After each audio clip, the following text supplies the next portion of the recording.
Alright, what's up y'all? I'm Parry, and today I want to show y'all how to use the Logic Pro Vintage Tube EQ, which comes stock in Logic, as you can see. EQ, Vintage Tube EQ, right here.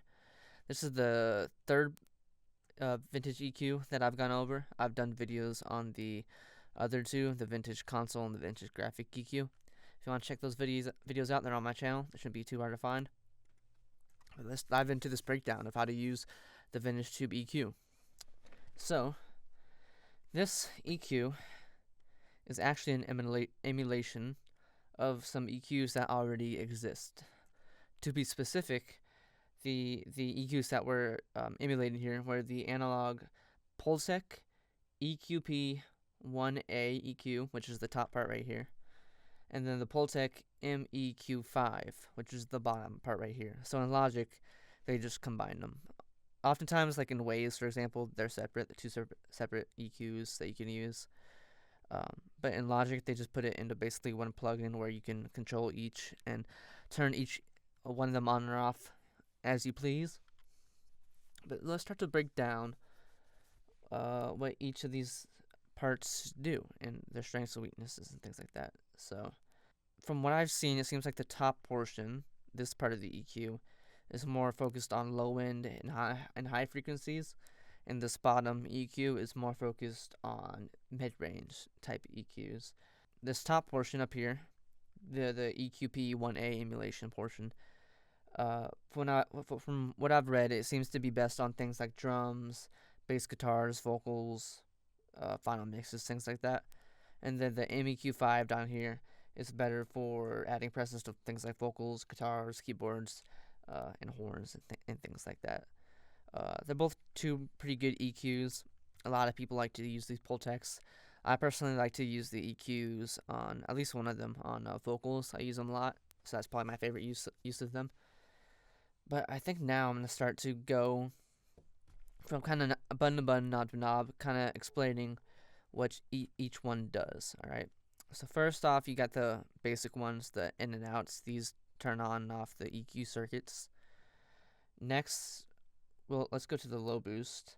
So this sets the amount of boost that you want, and it says that you can get up to 13.5 dB boost from the low end. So it automatically comes at 0, and you can boost it all the way up to 10, which means you're boosting up 13.5 dB based off what the manual says. Right here, you got the low ATTEN, which is short for attenuation. And what that basically means, it's another word for cut. So this is basically your low cut right here. So you can cut the frequencies that you want. And then on the manual, it said you can cut up to 17.5 dB. So next, let's go down here. Let's do the low frequency knob right here. This basically, you go from 20 hertz to 100 hertz and anything in between.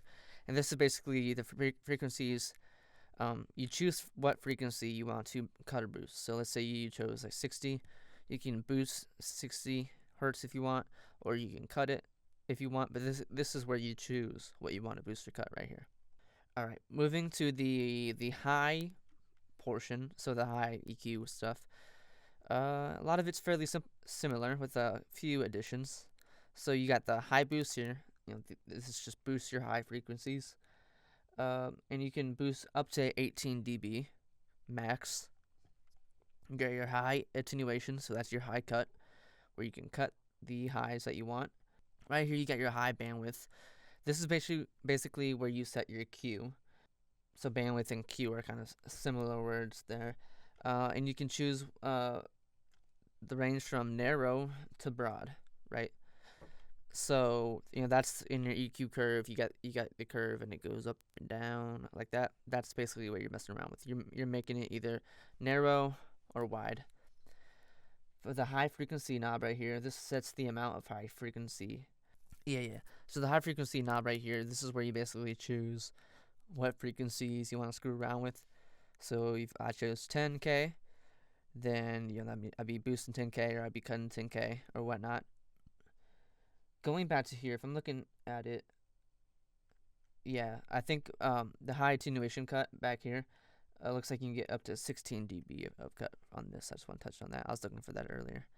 And then the high attenuation SEL knob, this sets the high range shelving frequencies. So you got 5 to 20 kilohertz there.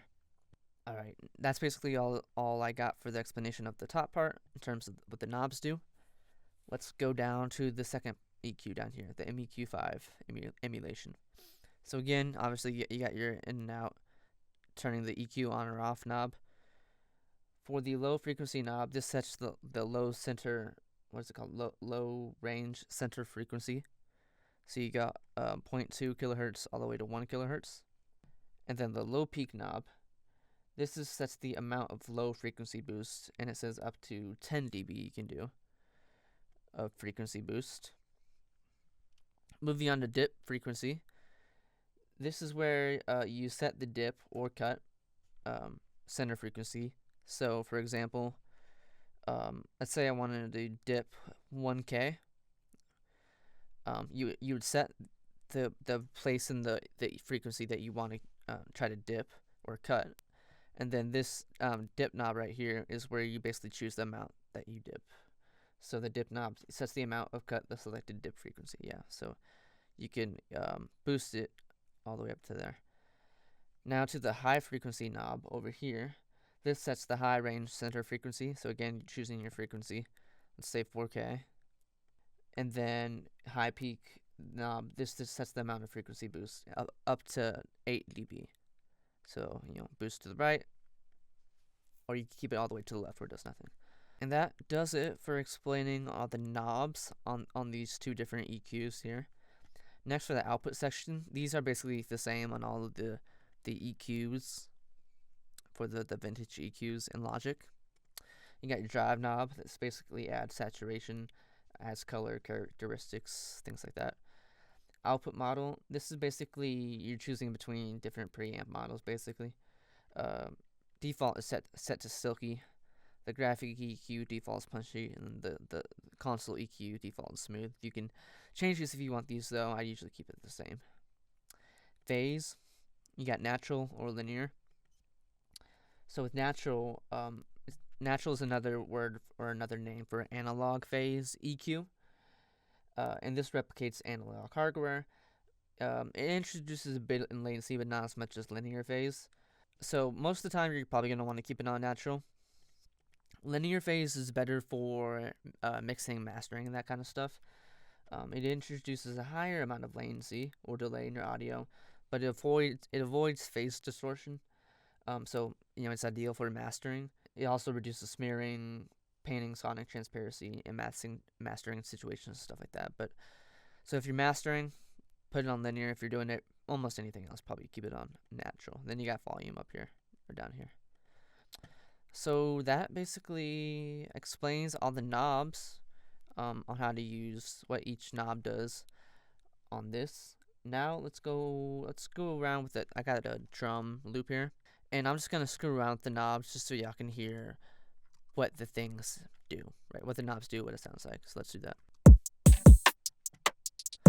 So I'm gonna set it maybe at like 78. Boost the lows. See the kicks had a lot more punch to them. Now we're gonna cut it.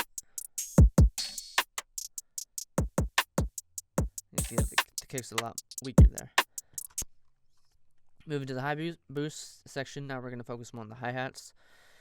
So we're going to, let's just choose a random range, or random, let's go like 6K or something. And now we're going to boost it.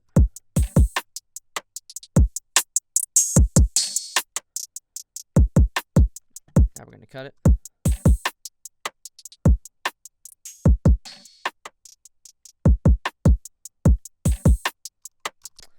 Now we're going to mess with the Q.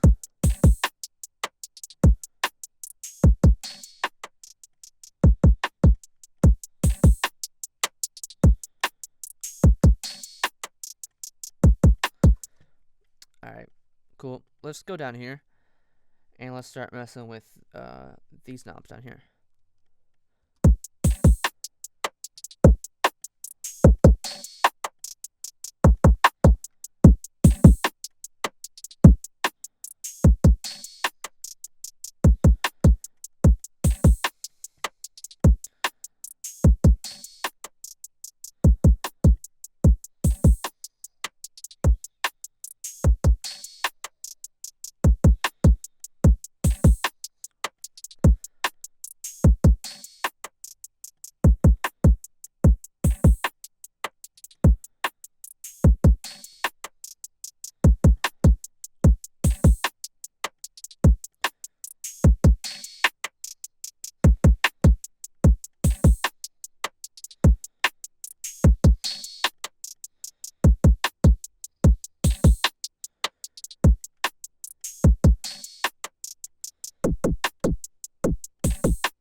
Alright, guys, that gives you an idea of how these knobs work and how it sounds.